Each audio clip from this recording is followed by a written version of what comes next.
c'est historique. Bonjour Fabrice Delmeda. Bonjour à tous. Depuis 1993, les Nations Unies ont désigné le 3 mai Journée mondiale pour la liberté de la presse, liberté menacée dans le monde par la censure et les fake news.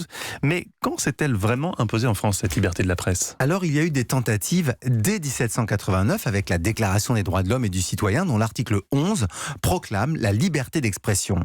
Mais la grande loi, toujours référence de notre droit, remonte au 29 juillet 1881.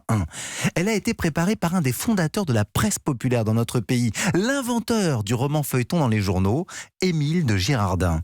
Il était élu député en républicain en 1877 et c'est lui qui anime la commission préparatoire. Mais il meurt le 27 avril 1881, avant la fin des travaux.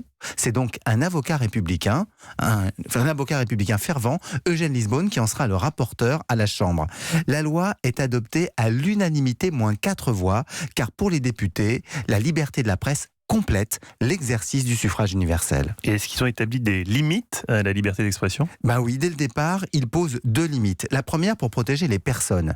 Ils définissent le droit de poursuivre, après publication, devant un jury, un journal qui publierait des propos injurieux ou diffamatoires. La seconde limite est pour protéger l'information elle-même. C'est l'interdiction de publier des fausses nouvelles. Mais depuis, les juges ont restreint son application aux cas qui entraînent la mobilisation des forces publiques, donc les fake news échappent aux poursuites. Mais depuis, la censure est revenue. Ben oui, durant les 2 guerres mondiales et les conflits coloniaux comme la guerre d'Algérie, il y a eu une censure au sens strict, mais elle est restée provisoire.